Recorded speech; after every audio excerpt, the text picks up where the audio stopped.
Hi, my name is Elisa Bernard, and I am a survivor of prostitution.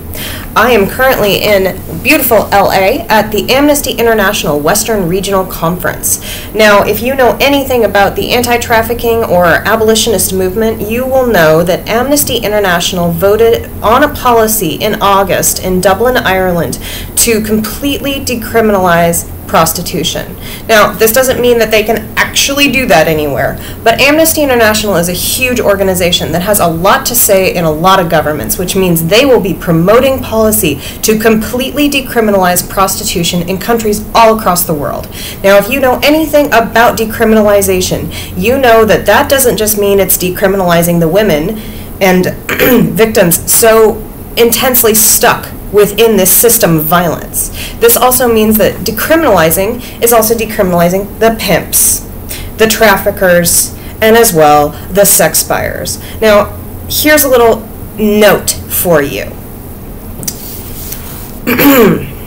When you decriminalize prostitution, you are legitimizing it. You are turning pimping and brothel keeping and trafficking into a legitimate business. You are making it so normal for the average person, usually man, to go out and do sex buying. So now what is this going to do? Now, when you create this legitimized normal thing where prostitution is work, just like anything else, which, by the way, it's not. I'm going to quote Rachel Moran right now, and I'm going to say prostitution is paid rape. So now you've created this huge balloon of demand. What's going to happen? Well, there certainly are not enough women in this world who actually want to do prostitution to fuel all of this demand's needs. So what's going to happen? So, maybe 2 to 12% of the women in prostitution are actually saying that they really want to do this. Now, I'm going to put a little note in here and say that, that's really not a choice. That really sucks that this is how women actually have to live, that we have more options laying on our back than we do holding a gavel in our hands. But that's just the way life is, apparently, according to the sex workers. Now, in my opinion, that is not an argument for prostitution. That is an argument for equal wages and equal rights. So, again, you have this ballooned demand. Now, what are we going to do? Well, to fuel that demand, to feed that demand, what's going to happen? Oh, wait, more and more and more women are going to be trafficked into this, as we've seen in Germany, as we've seen in all the other countries that have decided that decriminalization is the way to go. Now, what I'm saying is that we need to promote the Nordic model, which is a three-pronged model. It starts with community education on how prostitution is a form of gender-based violence. It criminalizes the buying of sex as well as the selling of sex if you are making money off of another person. So pimps, traffickers, things like that.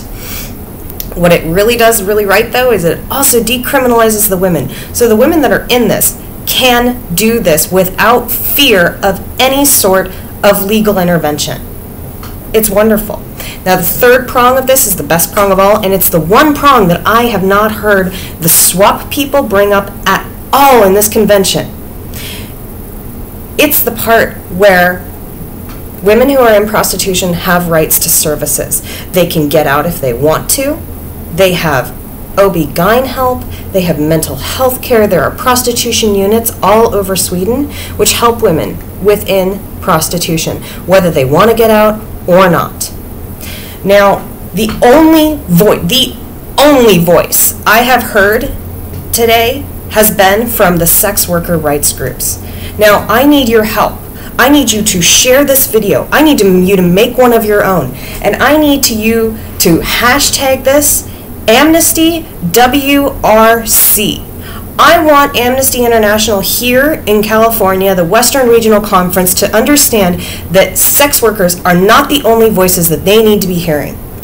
Thank you so much. I really, really appreciate your help. And to all my survivor sisters out there, mwah, I wish you were here, but guess what? This is how you can be without actually being here. So send me and all the other women that are here some love, and I'll talk to you soon.